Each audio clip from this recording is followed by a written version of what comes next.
Hi everyone, Clint Edmondson from Microsoft. In this final screencast on UML modeling, we're going to talk about how to organize and manage your models as your designs begin to grow. Once again, the business context. The application we've been designing is for our client, Tailspin Toys, a small brick and mortar hobby shop that sells model airplanes. And they're looking for an online storefront to supplement in-store sales. Let's switch over to Visual Studio and clean up the models we've already created and discuss some tips for keeping them organized as we continue our project. If we go over to UML Model Explorer and open up our design model, you'll see that all of the elements that we've created in our diagrams appear here organized by type and then alphabetically by name. So why don't we put these in their respective namespaces? What I want to do is, in our design model, is mimic the structure we have over here in our solution as far as our projects go. That will allow us to show in our model where the entities and interfaces and other design elements appear and make it really easy to translate from the design model into the implementation and code. So the first thing I want to do is create a new package. Click on the project and say Add Package, and we will call that tailspintoys.web. And if you notice over here in the design model project in our Solution Explorer, you'll see this package _0842.uml was created. Every time you create a new package in the Model Explorer, it's going to create another model definition file. Now, if you're neurotic like I am, you probably want to rename it. But, honestly, it doesn't matter. You don't deal directly with this file. This is merely the management of the entities and schema within the project. So it's kind of up to you whether you want to mess with it or not. So let's go ahead and close that up. And what I want to do is start to package up what we've created into our packages here. So right click on web and we'll create another sub package off of that and call it views. And I'm going to take the details view that we designed, the home view, home.aspx, and the listing view. Next I'm going to create another sub package and we'll call it controllers. And let's go ahead and drag in the home controller. Next, let's create a domain package. We'll call it tailspintoys.domain. And we can move our product category, product descriptor, and our iProduct repository in there as well. Now notice there are a couple other interfaces defined here. What I like to do when I have things like this that aren't necessarily part of my solution is I just create a system package, and this can be a place where you put anything that's referenced from the .NET framework, or that's some other partial artifact created that isn't directly part of your solution. Go ahead and close that up. Well, let's open up our products class diagram and see how these changes have impacted it. Notice we have fully qualified names on our class.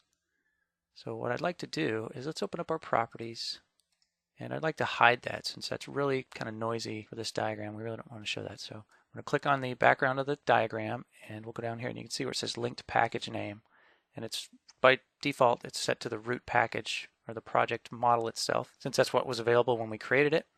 Let's go ahead and scroll down here and choose domain. So this diagram is linked to the Tailspin Toys domain package, and what that means is any class that's in that domain or any other model element will be shown without fully qualified names. You can see that cleanly here.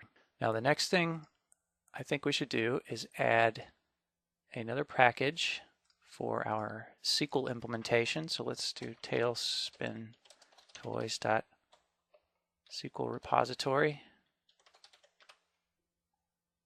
And I'm going to create a class in there.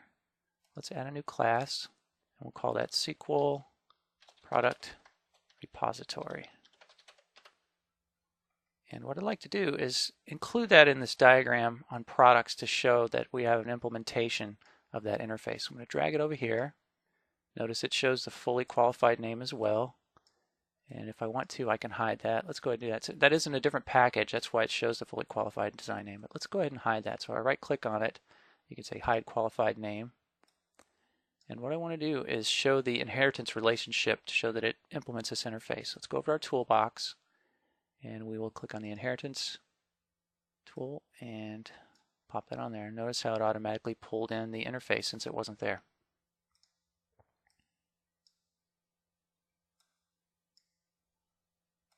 That looks pretty good. Let's zoom out a little bit. There we go. So this shows not only the core domain structure for the product, but also our first design for implementation of the SQL product repository. Save that. We'll switch back over to our UML model. And I think at this point I just wanted to give you a feel for how to organize these things. We're not going to go into too much more detail, but understand that this is how you would start to organize your model to more closely represent your implementation. Ideally, we would iteratively add new packages and namespaces as we flesh out the designs for subsequent iterations of the project. So at this point, we have a fairly organized model that we can use for our designs that more closely mimics the structure of our actual projects. Let's switch back to the slides and wrap this up. So I thought I'd present some final tips to conclude this series. Remember, UML is a visual language for communicating design. It can be used to show new designs or to understand the design of existing software. The formality of your models range from simple disposable sketches to highly detailed blueprints that stay synchronized with your designs at all times. It's really up to you and your team to determine that level of formality. Use what you need and ignore the rest. Even the experts only use 20 to 30% of the UML features on a regular basis. Learn as you go and don't be afraid to make mistakes. If you do make mistakes that lead to communication failures, your best bet is to discuss it with your team and come up with a model that you can all agree and understand that helps solve the problem at hand. And finally, keep your models organized so you can find them easily and so that they match the implementation. This will avoid a tremendous amount of confusion as your project grows bigger. I've got some great references here for where to go next: domain-driven design, patterns of enterprise application architecture, and architecting applications for an enterprise. Hopefully I've provided you with a gentle introduction to UML.